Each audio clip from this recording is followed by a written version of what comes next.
9th का geography है, जिसका आज चैप्टर 2 है। भौतिक स्वरूप, संरचना और ऊंचावत है, जिसका भाग लेक्चर 3 है। अब देखो कि अरब सागर और बंगाल के खाड़ी, अरब सागर और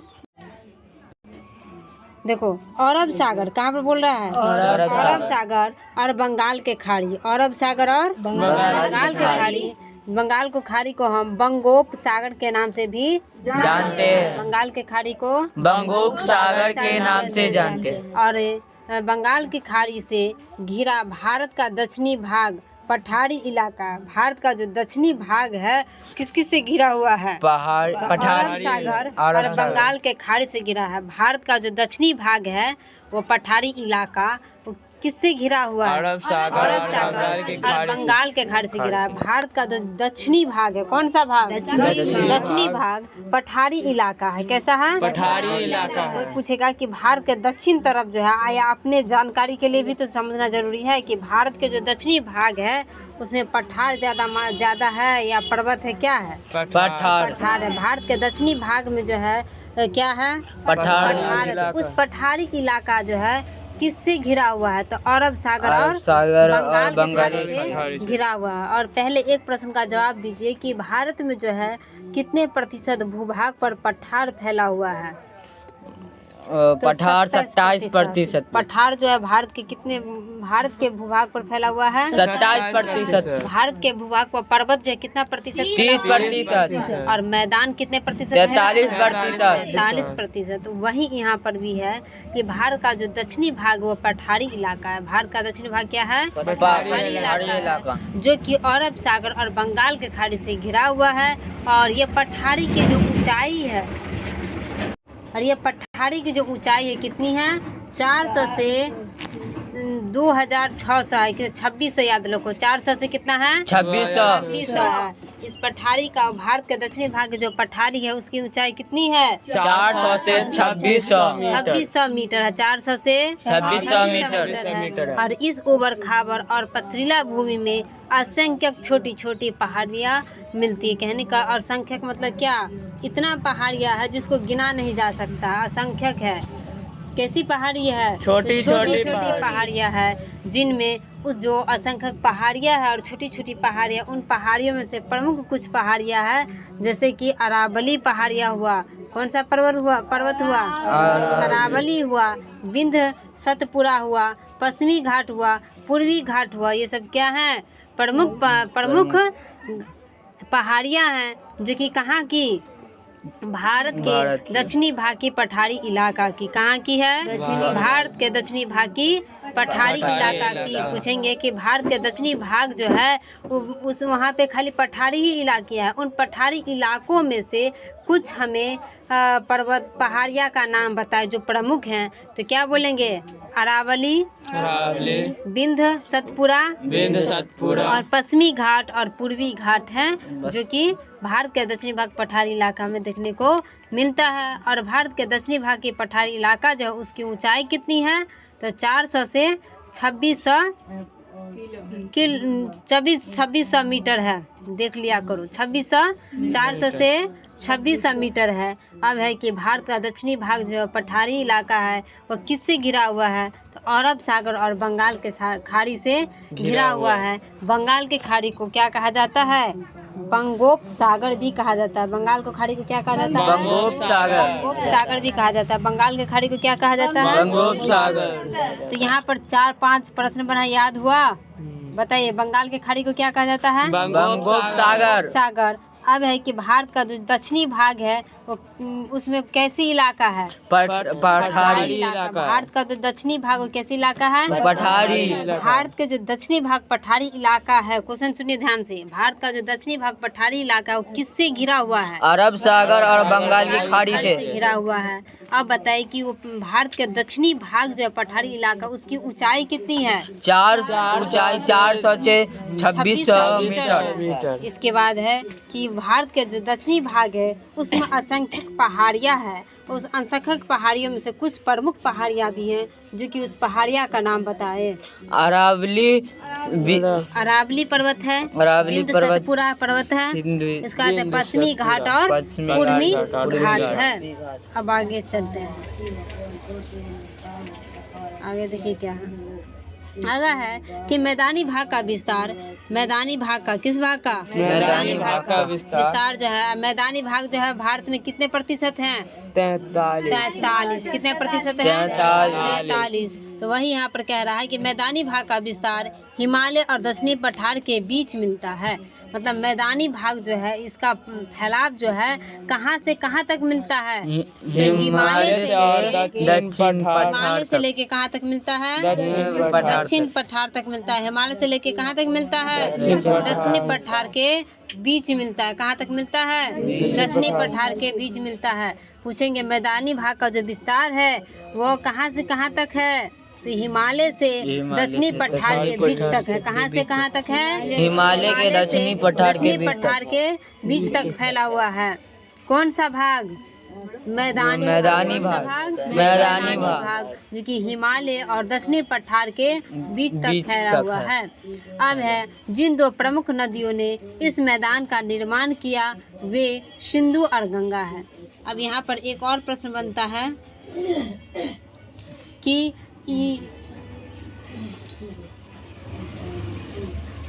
यहाँ पे यह प्रश्न बनता है कि जिन दो प्रमुख नदियों ने इस मैदान का निर्माण किया। मतलब मैदानी भाग का जो विस्तार हुआ हिमालय से लेकर दक्षिण पठार के बीच तक, उसमें से दो नदी जो है इस नदी के फैलाव के प्रमुख माने जाते हैं। वो नदी कौन कौन है? सिंधु और गंगा नदी है। कौन सी नदी है? सिंधु नदी और गंगा नदी है। कौन सी नदी है? और गंगा नदी है। तो अब बताइए कि मैदानी भाग का जो विस्तार हुआ है कहाँ से कहाँ तक हुआ है? तो हिमालय से लेके दक्षिणी पठार के बीच तक।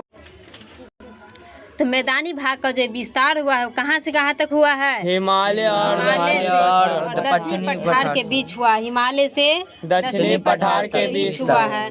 अब हिमालय से दक्षिणी पठार के बीच जो मैदानी भाग का विस्तार हुआ है उसमें से दो नदियों को जो है प्रमुख माना जाता है। उस विस्तार में वो नदी कौन कौन सा है? सिंधु और गंगा है। सिंधु और गंगा है। सिंधु और गंगा नदी है जो कि मैदान के फैलाव में साथ दिया है हिमालय से लेकर दक्षिणी पठार तक। अब है इन नदियों के नाम पर, किन नदियों के नाम पे? इन नदियों के नाम पर, यानी सिंधु और गंगा नदियों के नाम पर इसे सिंधु गंगा का मैदान कह सकते हैं। समझा? क्योंकि वो मतलब विस्तार जो है हिमालय से पठारी तक में अधिक विस्तार जो है। अभी बताइए कि कोई कार्य होता है जिसमें अधिक भूमिका जो निभाता है उसका नाम होता है ना पहले। जैसे कि शादी होता है तो शादी में जो है अधिक भूमिका कौन निभाता है? लड़का लड़की। तो लड़के लड़की दूल्हे दुल्हन का सब नाम लेता है। उसमें जो बारात आया इतना खर्चा हुआ वो कुछ नाम लेता है। जो मुख्य होता है उसी का नाम लेता है। इसीलिए मैदानी भाग का जो विस्तार है उसमें से प्रमुख किसको माना गया था? जो नदी के विस्तार में फैलाव में ज़्यादा तक साथ दिया है तो सिंधु और गंगा नदी। इसी के नाम पर, इसी नदियों के नाम पर इस मैदान का क्या नाम रख दिया गया? सिंधु गंगा मैदान रख दिया गया। क्या नाम रख दिया गया? सिंधु गंगा मैदान। तो अब जो कोई पूछेगा कि यहाँ पर जो मैदान है इसको सिंधु गंगा मैदान नाम क्यों रखा गया है तो बता दोगे ना? गंगा के बीच बता सकते हैं ना क्यों? क्योंकि मैदानी भाग का जो विस्तार हुआ हिमालय से लेकर दक्षिणी पठारी के बीच, उसमें से अधिकतर विस्तार जो है सिंधु और गंगा नदी की वजह से ही हुआ है। इसीलिए इस मैदानी भाग को जो हम क्या नाम देंगे? सिंधु गंगा मैदानी या मैदान। अब है कि उत्तर में स्थित, क्या है? उत्तर में स्थित इस विस्तृत मैदान को भारत का उत्तरी मैदान भी कहा जाता है। भारत का उत्तरी मैदान भी कहा जाता है। उत्तर में स्थित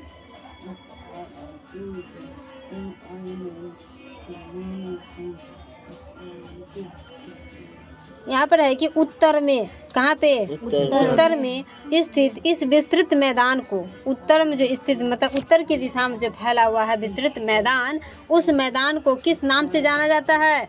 तो भारत के उत्तरी मैदान के नाम से। किस मैदान से? भारत के उत्तरी मैदान से। उत्तरी मैदान के नाम से। मतलब वो मैदानी भाग था जिसका निर्माण जो है हिमालय से लेकर दक्षिणी पठार तक हुआ है, तो कोई बात तो नहीं हुआ कि उसका फैलाव जो हुआ होगा तो सभी दिशा में तो हुआ ही होगा।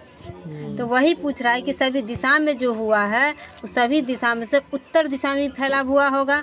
तो उत्तर दिशा में जो मैदान का फैलाव हुआ है उस फैलाव को किस नाम से जाना जाता है?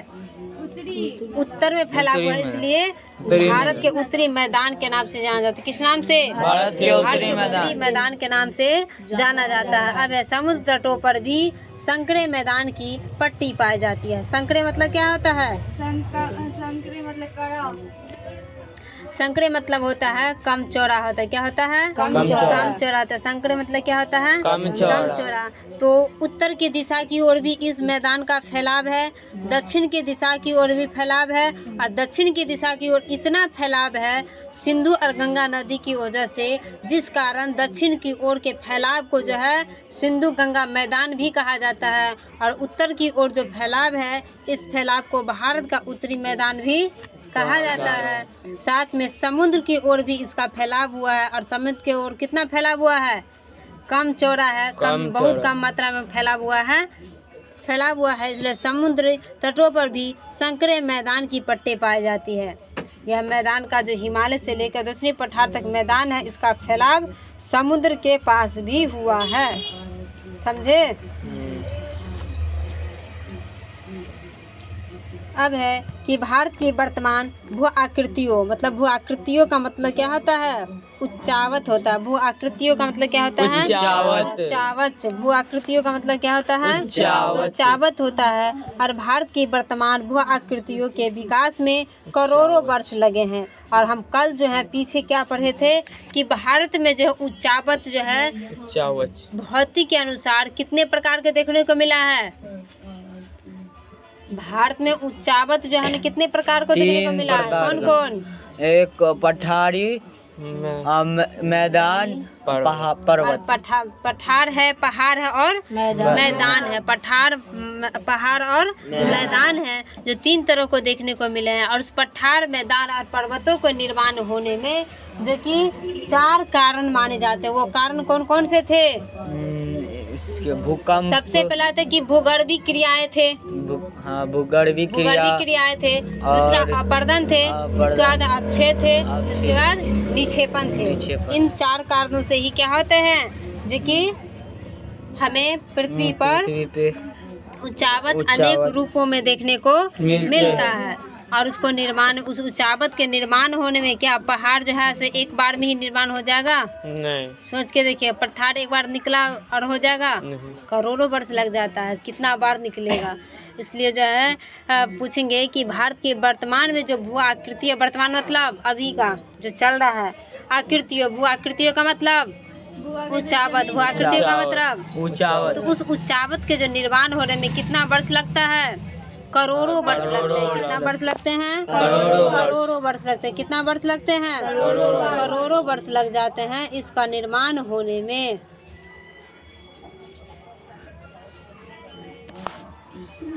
अब है पृथ्वी की आंतरिक शक्तियों, मतलब पृथ्वी के आंतरिक, बताए थे कि नहीं बताए थे? जैसे कि 6th क्लास में पढ़े होंगे पृथ्वी की आंतरिक शक्तियों के बारे में कि सिलिका होता है, और पृथ्वी के आंतरिक शक्तियों के बारे में जो है सिलिका, नीफे और सीमा होते हैं, जो 3 तरह से बताया गया क्लास 6 में है चैप्टर में। पृथ्वी की आंतरिक संरचना में बहुत अच्छा से बताया गया है इसके बारे में, पृथ्वी की आंतरिक संरचना के बारे में। वही कि पृथ्वी की आंतरिक शक्तियों फलस्वरूप, मतलब उसके बाद भूसंचलन ने भूतल का उत्थान किया। पृथ्वी के आंतरिक शक्तियों के कारण, यानी कि पृथ्वी के अंदर से क्या होता है? भूकंप निकलता है रे। तो पृथ्वी के आंतरिक शक्ति क्या है? भूकंप निकलता है, ज्वालामुखी उत्पन्न होती है। इसके बाद देखिए अन्य क्रियाएं भी जो है क्या होता है पृथ्वी के अंदर से निकलता है, और इन्हीं कारणों के कारण पृथ्वी के ऊपर भी महसूस होता है हम लोगों को। तो उसे ही जिसमें महसूस होता है उसे क्या कहा जाता है? भूतल कहा जाता है। और पृथ्वी के अंदर से हलचलों के कारण जो भी क्रियाएं निकलती है वो पृथ्वी के आंतरिक संरचना उत्थान होता है। पृथ्वी की आंतरिक संरचना पूछेंगे कि पृथ्वी की आंतरिक संरचना के बारे में बताया। पृथ्वी की आंतरिक क्रियाएं क्या क्या है? तो सबसे पहले तो भूकंप याद रखना है। बाढ़ जो आता है पृथ्वी के भूतल पर आता है कि पृथ्वी की आंतरिक शक्ति में आता है? भूतल पर आता है। समझ में आया? उसी प्रकार से कि पृथ्वी के कार्य है तो बाहरी शक्तियों ने उसका निम्नीकरण किया, यह क्रिया आज भी चल रही है। अब आगे देखिए पृथ्वी की आंतरिक संरचना के कौन कौन से कारण है वो समझेंगे। अब है कि हम जान चुके हैं कि पृथ्वी के आंतरिक भाग में नाभिकीय विखंडन, कौन सा विखंडन? नाभिकीय विखंडन के फलस्वरूप, फलस्वरूप मतलब क्या होता है? के बाद होता है। फलस्वरूप मतलब क्या होता है? के बाद या परिणाम होता है। ताप उत्पन्न होता रहता है और चट्टानों पिघलने की स्थिति में आ जाती है। मतलब पृथ्वी के आंतरिक भाग में, किस भाग में? आंतरिक भाग मतलब पृथ्वी के अंदर, मतलब हम जो भूपट्टी पर हैं, क्रस्ट पर हैं, उसके आंतरिक भाग जो है 3 तरह के, मतलब यहाँ से यहाँ तक जो है, यहाँ पर देखो, यहाँ लंबाई में बताते हैं। पृथ्वी मेरा इस तरह से, ठीक है, इस तरह से है। यहाँ पर 3 रूप देखने को मिलता है, 3 तरह के। इस पर हम लोग रहते हैं। किस पे रहते हैं? इस पपड़ी पर जो है हम लोग रहते हैं। 1 भाग हुआ, 2 भाग हुआ, 3 भाग हुआ। इस तरह से सीमा नीफ और सियाल होता है। इस तरह से 3 तरह के जो होते हैं इस चट्टानों पर। तो सबसे ज़्यादा गर्म यहाँ होगा कि सबसे ज़्यादा गर्म यहाँ होगा? सबसे नीचे। अब हमको तो पता है कि पृथ्वी के अंदर जीव जाएंगे तो क्या होगा? गर्म होगा। तो सबसे नीचे यहाँ पर गर्म रहेगा। तो गर्म रहेगा तो ये इसके अंदर के जो भी पदार्थ रहेंगे वो ठोस अवस्था में रहेगा, द्रव अवस्था में रहेंगे। तो द्रव अवस्था में रहेंगे तभी तो मिट्टी तेल जो है कैसा रहता है? द्रव अवस्था में। पेट्रोल कैसा रहता है? द्रव अवस्था में। और नीचे मैग्मा जो रहता है वो भी कैसा रहता है? द्रव अवस्था। लेकिन वही मैग्मा ज्वालामुखी के रूप में धारण करके ऊपर धरती पर भूतल पर आता है तो वो किस रूप में बन जाता है?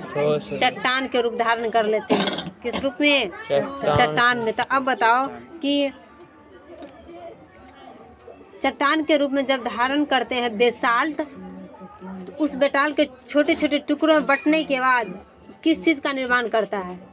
वो छोटे छोटे मैग्मा जब टुकड़ों में बेसाल्ट चट्टाने काली मिट्टी का निर्माण करता है। किसका करता है? काली। नहीं बोले थे कि बेसाल्ट चट्टाने जब निर्माण हो जाता है कई वर्षों के बाद तो छोटे छोटे टुकड़ों में बढ़ जाता है। वो टुकड़ा जो है किसका निर्माण करता है? काली मिट्टी का निर्माण करता है। तो वही कह रहा है यहाँ पर कि पृथ्वी के आंतरिक भाग में नाम के विखंडन के परिणाम, मतलब नाम के विखंडन होता है और नाम के विखंडन के बाद ताप उत्पन्न होता है। किसके बाद ताप उत्पन्न होता है? नाम के विखंडन के बाद ताप उत्पन्न होता है। किसके बाद? नाम के विखंडन के बाद। और चट्टानों पिघलने की स्थिति में आ जाता है। ऑप्शन में रह सकता है कि पृथ्वी के आंतरिक भाग में कौन से विखंडन के बाद जो है चट्टानें पिघलने की स्थिति में आ जाती है? तो नाम के विखंडन के बाद। कौन से विखंडन के बाद? नाम के विखंडन के बाद पृथ्वी के आंतरिक भाग में जो है ताप उत्पन्न होता है। कब? किस क्रिया के बाद? नाम के विखंडन के बाद पृथ्वी के आंतरिक भाग में ताप जो उत्पन्न होता है किस क्रिया के बाद उत्पन्न होता है? नाम के विखंडन के बाद। और पृथ्वी के आंतरिक भाग में जो ताप उत्पन्न होता है और उस ताप उत्पन्न होने से चट्टानें पिघली अवस्था में देखने को मिलता है। किस खंडन से? तो नाम के विखंडन से। ठीक है। अब यह पिघली चट्टानों में संवहनीय धाराएं उत्पन्न होती है।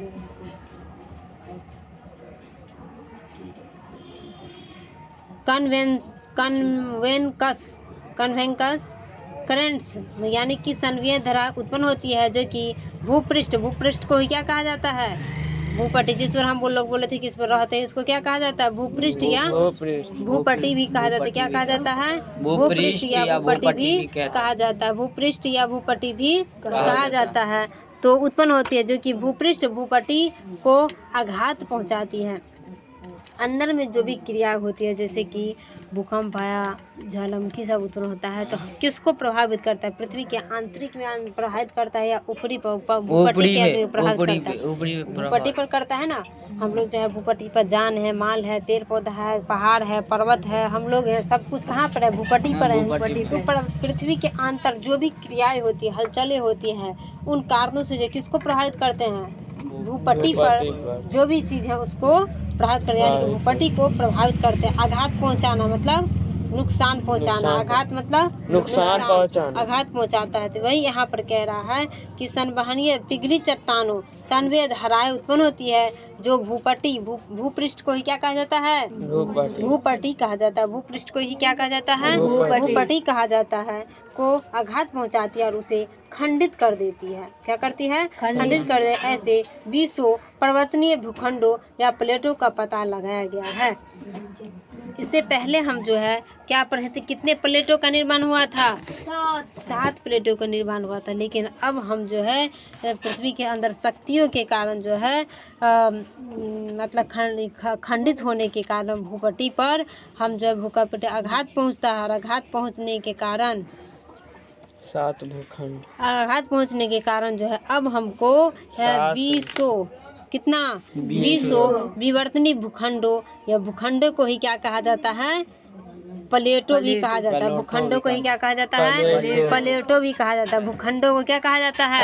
प्लेटों कहा जाता है। भूखंडों को ही क्या कहा जाता है? प्लेटों कहा जाता है। विवर्तनीय भूखंडों या प्लेटों का पता लगाया गया है जिनमें से कितने प्लेट प्रमुख हैं? 7 हैं। जिनमें से कितने प्लेट प्रमुख हैं? 7। और ये 7 प्लेटों का नाम हम लोग को क्या है? पहले से ही याद हो गया। पहले से क्या है? याद हो गया, पता है। तो बताइए कि जिस समय भूखंडित हुआ था भूपट्टी पे उस समय जो है कितने भूपट्टियों का पता लगाया गया था? तो 20 का पता लगाया था जिनमें से 7 जो है प्रमुख प्लेट हैं। और भूखंडित को ही क्या भूखंडन को ही क्या कहा जाता है? प्लेट कहा जाता है। भूखंडों को ही क्या कहा जाता है? प्लेट कहा जाता है। अब बता खड़ा होइए, एक आदमी खड़ा होइए और बताइए कि नहीं तो बैठे रहिए। बताइए कि प्रमुख प्लेट जो है कौन कौन है? हम बताइए। उत्तरी अमेरिका, दक्षिणी अमेरिका, भारत, अफ्रीका, प्रशांत महासागर, अटलांटिक महासागर, अंटार्कटिका। अंतर है देखो, अटलांटिक अंटार्कटिका या अंटार्कटिका, तीनों में अंतर है। इसके बाद है एक और है अटलांटिक महासागर, आर्कटिक महासागर और अंटार्कटिका। ये तीनों में अंतर है, समझिए। ठीक है, नाम याद है। चलिए, ये भूखंड या प्लेट एक दूसरे की ओर बढ़ते हैं। जब बढ़ते नहीं है तो तभी कैसे हम लोग कह देते हैं कि भूकंप आया, इसका मतलब पर्वत जो है एक दूसरे से क्या हुआ है? टकराया है। बोलते हैं कैसे बोल देते हैं? तो वही यहाँ पर कह रहा है कि भूखंडन यानी कि प्लेट, भूखंडन यानी कि प्लेट जो एक दूसरे की ओर बढ़ते हैं।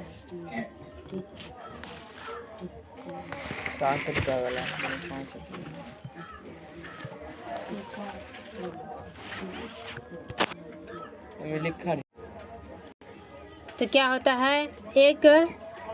एक विपरीत दिशा में गतिशील करता है, यानी कि विपरीत मतलब इधर वाला जो प्लेट है, प्लेट इस प्रकार से कल बताए थे। देखिए यहाँ पर ध्यान से, यहाँ पर देखिए प्लेट इस प्रकार से प्लेट रहता है।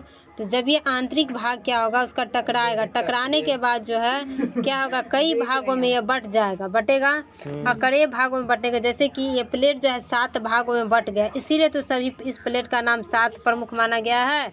लेकिन वर्तमान में जिसका खोज किया गया था, कितना प्लेट किया गया था खोज? 20 प्लेटों को खोज किया गया था। लेकिन प्रमुख जो है कितने प्लेट हैं? 7 प्लेट हमको देखने को मिला है। और ये सभी प्लेट जो है क्या होते हैं, एक दूसरे इधर से ही भाग जाता है, इधर से जो है ई भाग ऐसे करके जाता है और इधर से ई भाग एक दूसरे से आता है। तो दोनों एक तरफ टकराएगा कि नहीं टकराएगा?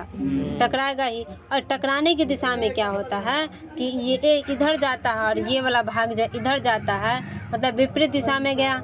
ये दक्षिण की ओर जाता है तो ये इधर की ओर जाता है। तो दोनों विपरीत दिशा में जाते टकराएगा ही।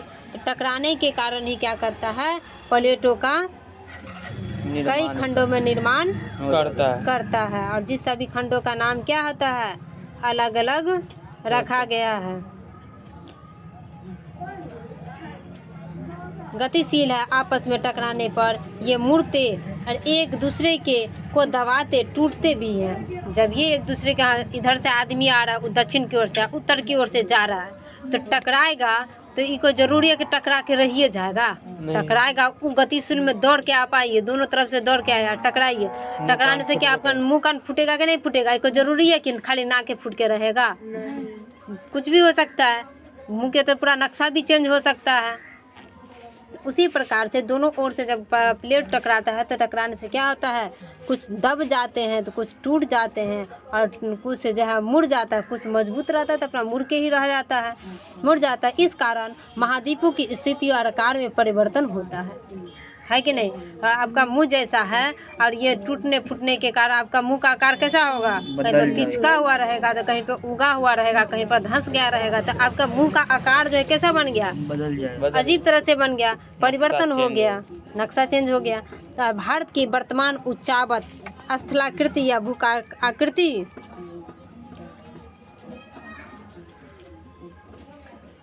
भारत की जो है वर्तमान उच्चावत, भारत की जो है वर्तमान उच्चावत स्थलाकृति या भू आकृति को, इस प्रक्रिया को ही अंश रूप में देखना चाहिए। किस रूप में? अंश रूप में देखना चाहिए। किस रूप में? अंश रूप में देखना चाहिए। अब यहाँ पर उच्चावत को ही स्थलाकृति या भू आकृति के नाम से जाना जाता है। उच्चावत को किस किस नाम से जाना जाता है? स्थलाकृति और भू आकृति के नाम से भी जाना जाता है। स्थलाकृति और भू आकृति के नाम से किसको जाना जाता है? उच्चावत को और किस नाम से जाना जाता है? स्थलाकृति और भू आकृति के नाम से। उच्चावत को और किस नाम से जाना जाता है? स्थलाकृति और भू आकृति के नाम से जाना जाता है। अब यहाँ देखिए,